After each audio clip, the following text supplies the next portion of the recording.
everyone, thanks for joining me. Today we're going to talk about a situation that is going to happen to you. It's not if it's going to happen, it's when it's going to happen. If you are a bass fisherman or anybody throwing plugs or anybody fishing generally, you're going to get a hook in you. Today we're going to talk about how to remove hooks, whether they're treble hooks, single hooks, big hooks, small hooks. We're going to talk about when you should remove them, when you need to go to a doctor. We'll talk about what you need in your first aid kit, and we'll talk about the best practices of how to go about removing hooks, whether they are in your hand, back of your neck, your leg, if it's on you, if it's on your partner. That's what this is all about, and I think it's a really important video, so hopefully you guys stick with us on this. Now, you guys know I've got Coach Ted on the show quite a bit, and you're saying, well, what's he doing on this show? Why is he here? Well, he's not Coach Ted today. He is Dr. Ted. Dead is not something that you want to talk about for a doctor, but Ted is a veterinarian, and he is a large vet surgeon. Yes. So you have actually cut into meat, bone, flesh, veins. You know all about that stuff. I'm not a doctor. I've done a few thousand surgeries in my life. So Ted's going to be leading the charge here, and he's going to give you the right way to do this so that you don't go out there and come back with some kind of staph infection. So a couple reasons why Ted's here. That's the first reason. He is a surgeon. Ted, in the last couple of weeks, has got 2 treble hooks stuck in his finger, and one of them I had the pleasure of not being with him on the boat. The second time you did it, which was about a week later, I was with you, and I got to assist. I got to be, what's the guy that's next to the surgeon? You were my vet tech that day. Vet tech or whatever. I got to be his assistant.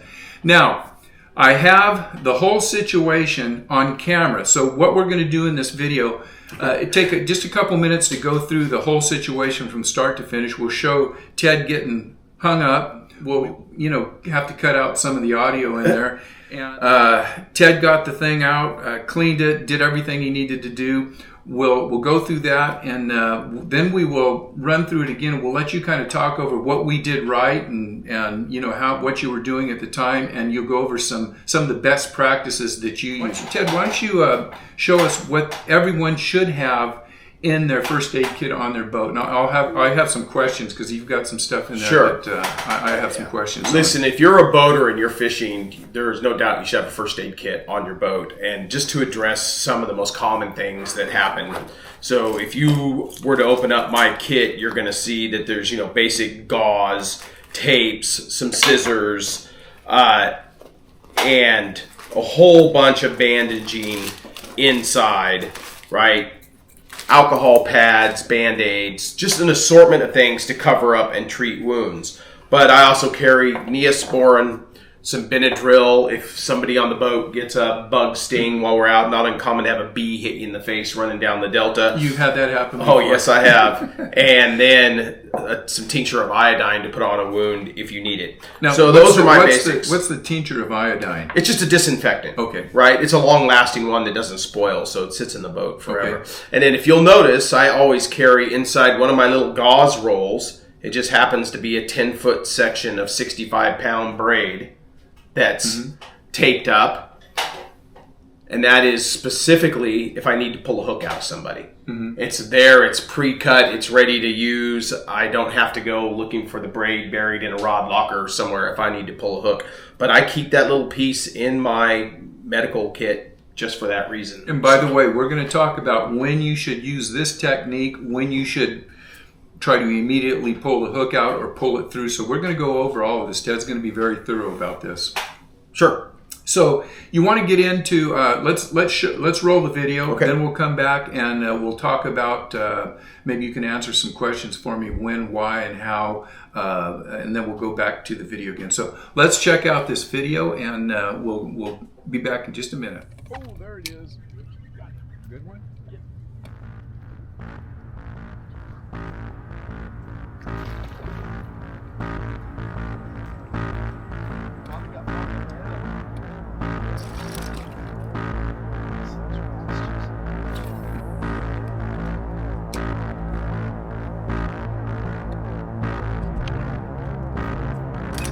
Ow! Okay. I got a hook in my finger.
So Ted, that was the sequence of events, unfortunately, that happened on that day, and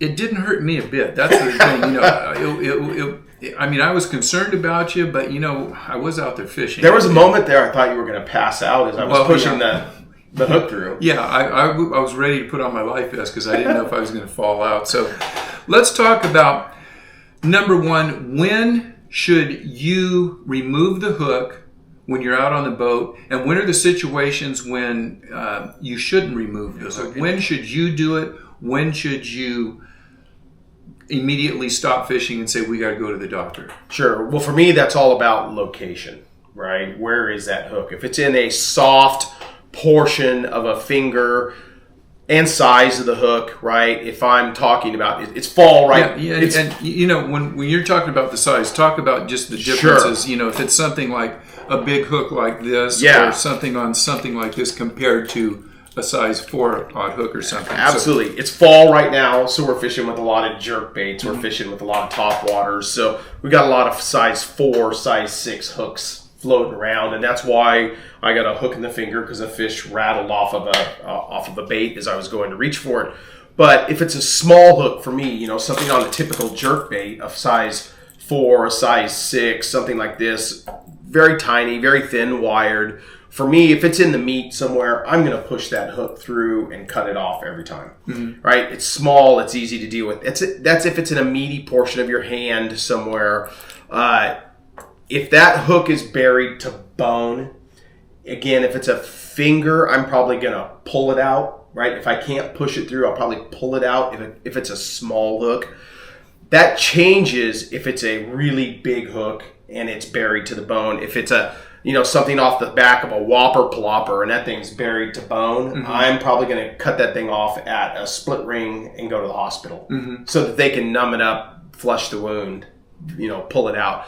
Because a lot of times what we're trying to do is minimize tissue damage when we take a hook out. And that's why step number 1 is always get the fish off the hook that's in your finger. Right. Step number 1, as you saw in the video, I had you come over and extricate that fish from my finger as fast as possible so then I could deal with the hook. And that was to minimize that thing flopping around and continuing to have the point of that hook in that bar. Because that just creates more damage. Damaging the tissue in my finger as it's whipping the point of that back and forth and keeping it from burying a second point in somewhere as it flops around. So before we go into how you remove that, when you look at a hand, like in here, I know there's a lot of tendons and stuff, and you get into some veins back in here. Yeah. If it's in somewhere in your thumb, you still pulling it through, removing it. Is there anywhere on the hand that you can't pull it through or jerk it out of? You can usually tell, because if you take that hook and you just move it around a little bit,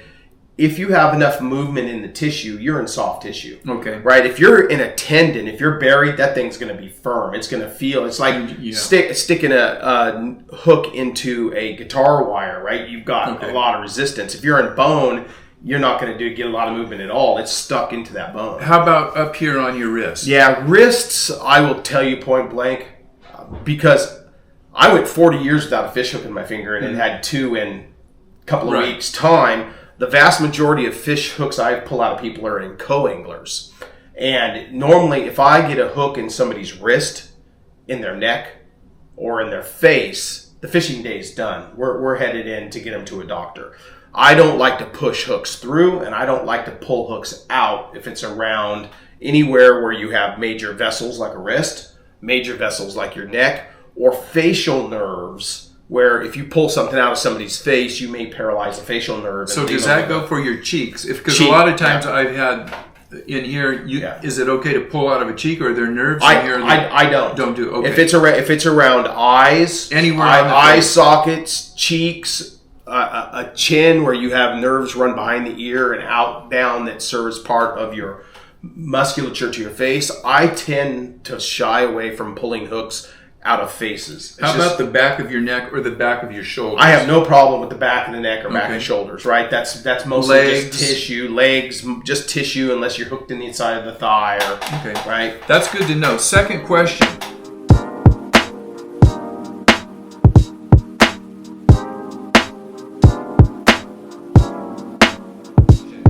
You hook yourself. The first thing you want to do is cut that hook and get the fish away from the wound so that it doesn't do more damage. You need to assess that quickly, and should you be waiting very long to pull that out? Should you do it immediately? Should you ice it up? Should you wait for half a day till you got your senses back and then pull it out? When should you start getting ready to do your surgery? Well, if you've made the personal assessment that you're going to remove that hook, I recommend immediately. Immediately, because the hook is penetrated, you've damaged the tissue, and you're usually fairly numb from that injury right then and there, right? We all are familiar with that concept, right? I smack you and it's a little bit numb for a couple of minutes, right? This is the same way with that injury. You sit there for 10 or 15 minutes and let the tissues begin to swell. It tightens up on that hook.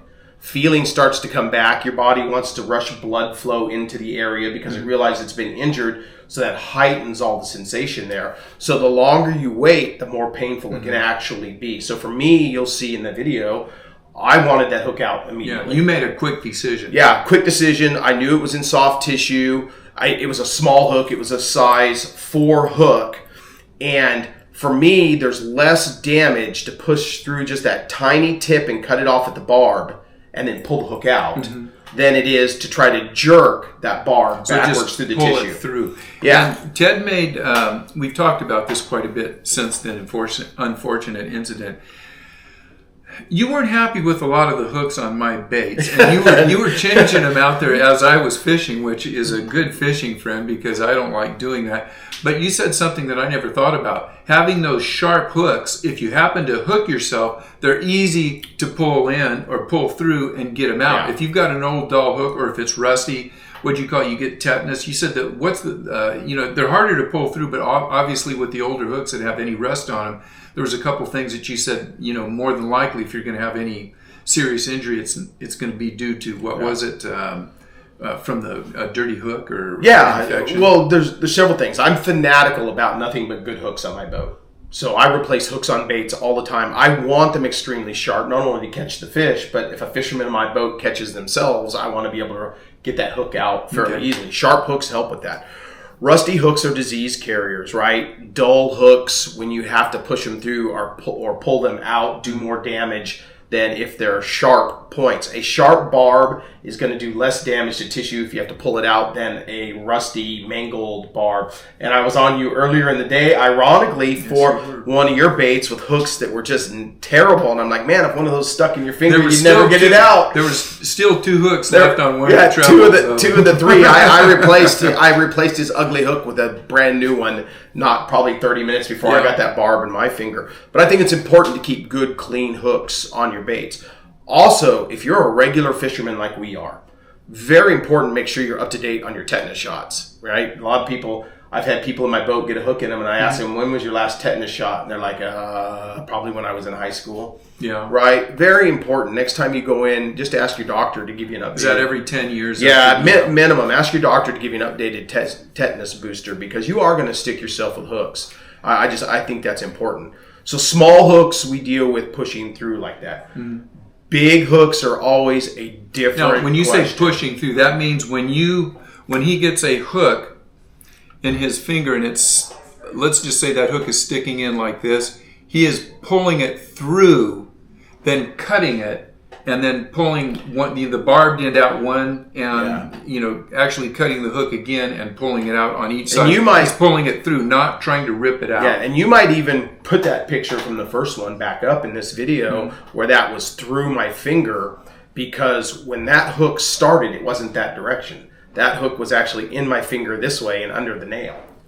Right? So I took that hook and rotated it in place around and then pushed it through out the front of the finger just far enough to cut that barb off and remove it.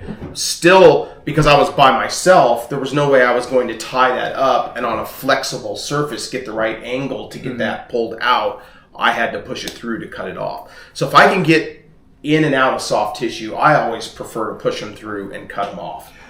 So you were saying ice is a good number. If you had that, your friend's got a fish hook in his hand, he's a little bit freaking out. Let's say it's me, I'm really freaking out. You could put an ice cube or something on that. How long should that ice cube stay on there before it actually starts numbing and you could start? Is it like a minute, 2 minutes? No. If you're going to ice to pull a hook, right, you need to stick that ice on and leave it on there for 10, 15 minutes. Now, that much. Ice slows the tissue swelling down because you're cooling the tissues, and it also numbs the area. So for me, that's something I would do with, I got a buddy on a boat who's not taking the hook in the finger very well. And again, all this is done with their consent, because if I had a co-angler who's like, I want to go to the doctor, I would immediately just take him to the dock and take him to the doctor, right? I have fished in tournaments where a co-angler had a hook in them and they don't want to quit fishing for the day, so they want the hook out at all costs. And so the main thing we tell them is when the tournament day is over, go to the doctor. Now, you mentioned to fail, or you failed to mention a couple of your tools there. Sure. And obviously they're going, as we go over the video, they're going to see that you had your a needle nose in your hand when you were releasing that fish. Obviously, I turned around, you gave them to me, we cut it off, but you got another clippers there because you talked about the size of the hooks. We'll talk about both of them. Number one, your needle nose pliers. Make sure the darn things work, right? They're not just an old rusted. And that they've got a good clipper. Yeah, not just a rusty piece of garbage. So one of the things that helped is I always keep my tools free and workable and fairly oiled and clean, so that if you need to work with them, not only for you to cut that hook off, but for me to be able to use those tips to fish that point through, right? You need a workable tool. Size, again, size 2 and underhooks, size 2, size 4, size hooks. You can clip them with a pair of needle nose pliers. But if you get into a big hook, striper guys, or big bass baits, or I've taken them out when a buddy's throwing a whopper plopper, right? That's big hook. Big hooks on the back of a whopper plopper. You're not going to cut that hook without some tremendous effort. With you're trying to wrench a hook around on your buddy's finger or your own, right? With a pair of just regular side nippers, you need something heavier duty, and that's the reason why I keep a pair of heavy cutters, right? Those cutters will let you cut a hyper wire ring or the top of a hook. Most important, I tell people all the time, as we can review from our video, is don't cut the hook down the shank.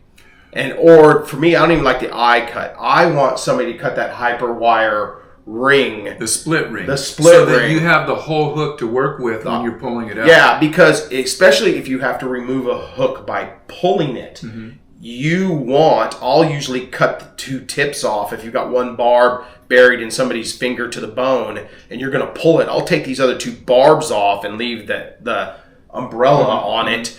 But I want that base, once I get my wire wrapped around it to pull it out, I want that base to be able to pull and push on that other half of that hook to change the angle, so that I'm not tearing the barb out and causing more tissue damage when I remove it. So leaving as much of the hook as possible is a key. When you are helping to remove that hook, I have been talking a lot about releasing the fish unharmed. You're not worried about that fish, and a lot of times the best thing that you could do is the first responder or the responder, the person that is helping, hopefully you have some gloves or a rag, and if it's a striper or a big fish, you want to pin that fish down on the boat. Use a rag, Get that fish down there so that you don't get hooked while, you know, the fish is or the fish is tied onto the lure. It's in your buddy's hand and you're here trying to pull it off. The fish moves and now you're both pinned to the bait.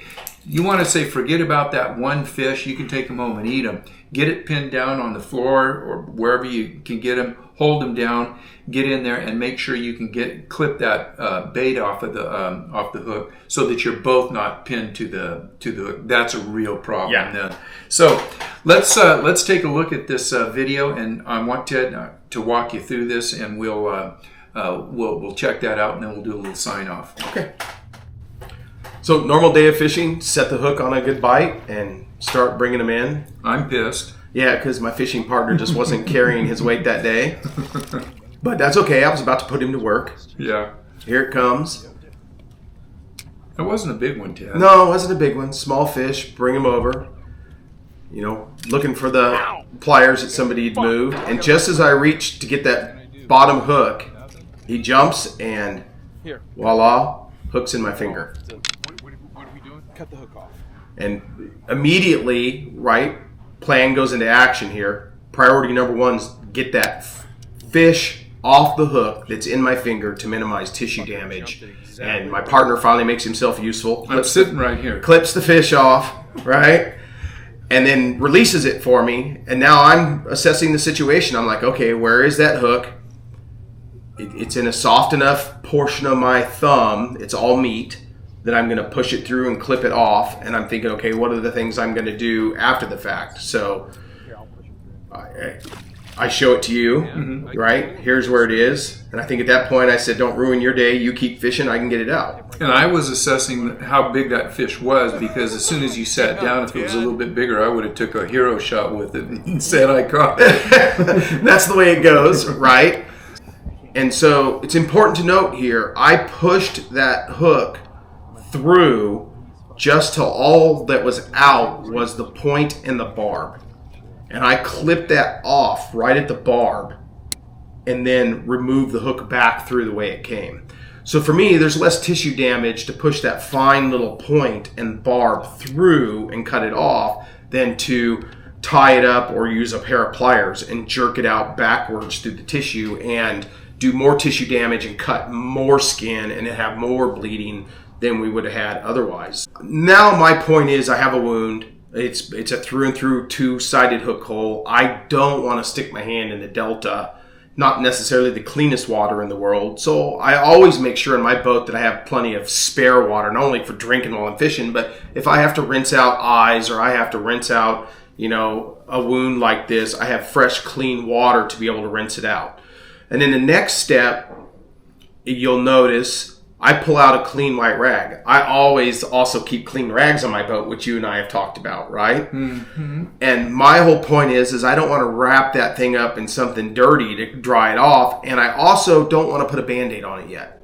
I want that wound to bleed a little bit, because bleeding is your body's natural flushing mechanism for any wounded area. The hook's out, minimize tissue damage. We've cleaned it with fresh water. We've put a clean rag on it. I'm letting it bleed a little bit. Then I'll start to apply some pressure to get it to stop bleeding. It actually stopped bleeding so well, I never did put a Band-Aid on it. I went home that evening. When I got home, I covered it in some, Neosporin ointment and a Band-Aid and went to bed that night. And it healed up within 3 days. I mean, we're a week later and there's no swelling, no tissue inflammation, no anything. It's just fine. I also am current on my tetanus booster. So, I knew I wasn't going to get a tetanus infection out of it. So it went as well as it could go. Absolutely. So be prepared, folks. It's going to happen. Okay. All right. So that's it, guys. I mean, video turned out a little longer than we expected it, but I think everything that Ted said is really important. And if you have any questions, you can send them over to In Deep on the Delta in the comments, and I will refer them to Ted. So I think it's important. Be prepared. That allows you to stay calm. Staying calm allows you to deal with the situation. And as long as you can deal with what you have in front of you while you're on the water, you can always get to the doctor after the fact or deal with whatever problem you have after the fact. But if you don't think about it, you're not prepared for it. Okay, words of wisdom. So guys, be safe out there. Wear your life vest, have a good first aid kit, and go out and have a good time. And until next time, Ted and I will see you guys on the water. Good luck.